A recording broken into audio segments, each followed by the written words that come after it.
여러분 안녕하세요. 서울대학교 병원 김승엽 교수입니다. 오바리 캔서에 의한 시딩은 디퓨즈 페리토니얼 인볼브먼트를 가져오는 대표적인 비뇨생식기의 원인입니다. 하지만 이 외에도 여러 가지 구별해야 할 원인들이 있고 이번 시간에는 페리토니얼 인볼브먼트 패턴에 따라서 어떻게 그 원인에 접근할 수 있을지에 대해서 알아보도록 하겠습니다. 디퓨즈 페리토니얼 인볼브먼트를 초래하는 비뇨생식기의 원인으로는 오바리언 멜리그넌시에 의한 시딩, non-ovarian malignancy에 의한 시딩, primary peritoneal malignancy, tuberculous peritonitis, 메이크스 신드롬과 수도 메이크스 신드롬 등이 있습니다. 이 케이스는 49세 여자 환자로 페리토니얼 시딩을 동반한 양측 오바리의 시러스 파필러리 카시노마입니다. 많은 양의 아사이티스가 있고 양측 난소 부위에 믹스드 시스틱 앤 솔리드 패턴의 매스가 있습니다. 한편 페리토니얼 티크닝을 보면 펠빅 캐비티의 쿨드색 부위에 가장 심한 인볼브먼트가 있습니다. 어퍼 앱도멘에는 아사이티스의 양은 많지만 페리토니얼 티크닝이나 노즐의 소견은 덜하고 반면에 펠빅 캐비티에는 페리토니얼 티크닝의 소견은 심하면서 아사이티스의 양은 상대적으로 적은 소견입니다. 아사이티스의 양과 페리토니얼 체인지의 이와 같은 상대적인 패턴의 차이는 그 원인이 펠빅 캐비티에 있는 장기일 것이라고 추측할 수 있고 양측 오바리에 매스가 의심되기 때문에 바일라테럴 오바리 멜리그넌시가 원인일 것이라고 진단할 수 있습니다.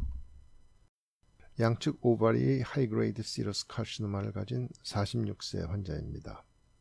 양측 오바리에 메인리 솔리드 패턴의 매스가 있습니다. 앞 슬라이드의 케이스와 같이 아사이티스의 양은 어퍼 앱도멘에 더 많습니다. 페리토니얼 티크닝과 너즐라리티 소견은 어퍼 앱도멘에도 보이긴 하지만 펠빅 캐비티에 훨씬 더 심한 것을 알 수 있습니다. 앞의 두 예와 같이 오바리의 매스가 뚜렷한 경우에는 오바리 멜리그넌시에 의한 페리토니얼 시딩 진단이 쉽지만 이번 예와 같이 오바리 매스가 아주 작은 경우에는 진단에 어려움이 있습니다. 67세 여자 환자입니다. 다량의 아사이티스가 있고 오멘툼에 커다란 매스가 있습니다.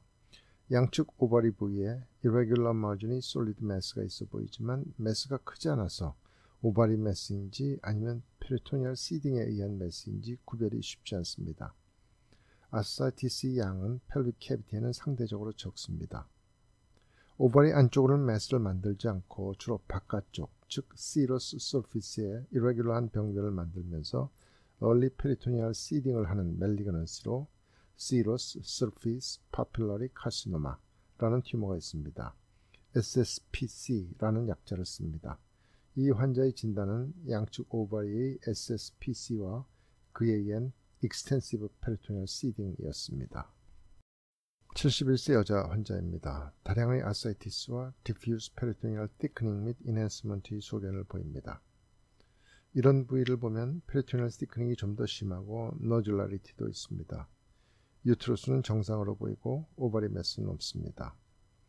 이상의 소견을 종합하면 멜리그넌시에 의한 diffuse peritoneal seeding을 진단할 수 있는데 원인이 되는 primary malignancy가 어디에 있는지는 알 수 없습니다. 다만 유트러스나 오바리 등의 펠빅 오르간 멜리그넌시가 원인이 아니라는 것은 알 수 있습니다. 이 환자는 팬크레아스 캔서가 있고 그에 의한 페리토니얼 시딩이었습니다. 63세 여자 환자입니다.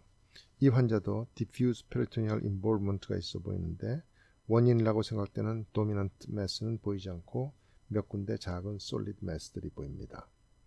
아사이티스는 어퍼 앱도멘에 더 많아서 SSPC에 의한 시딩 또는 primary peritoneal carcinomatocis를 의심했는데 병리 진단은 malignant peritoneal mesotheliuma였습니다. 49세 여자 환자입니다. 아사이티스와 diffuse peritoneal thickening enhancement의 소견을 보입니다. 뚜렷한 매스는 보이지 않고 peritoneal nodullarity, irregularity도 보이지 않습니다. peritoneal enhancement는 상당히 강하고 PET에서도 diffuse peritoneal uptake가 있습니다. 라파로스코피에서 peritoneal band와 어디전의 소견이 있고 바이옵시에서 결핵으로 확인되어서 항결핵 치료를 하고 5개월 후의 CT에서 모든 소견이 호전되었습니다. diffuse peritoneal involvement가 있는 환자에서 투버큘로시스는 반드시 간별 진단에 포함되어야 합니다. 또 다른 투버큘로스 페리토나이티스 케이스로 50세 여자 환자입니다.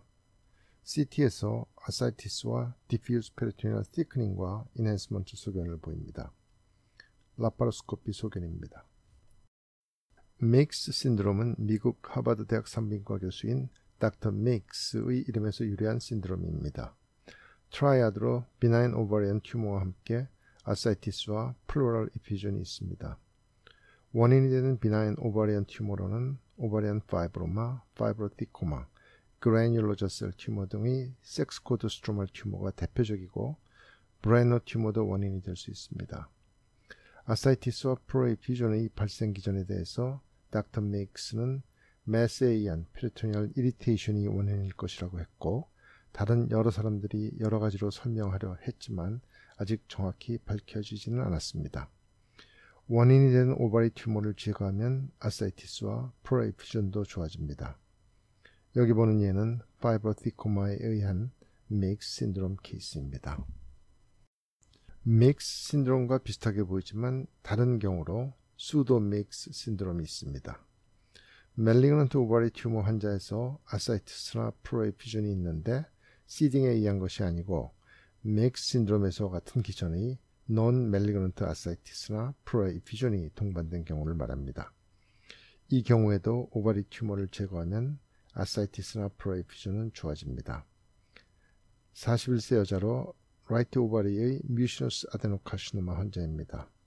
다량의 아사이티스가 있지만 페리토니얼 시딩은 없는 non 멜리그넌트 아사이티스로 수도 메익스 신드롬에 해당합니다. 19세 여자 환자로 레프트 오바리의 large dysgeminoma 환자입니다.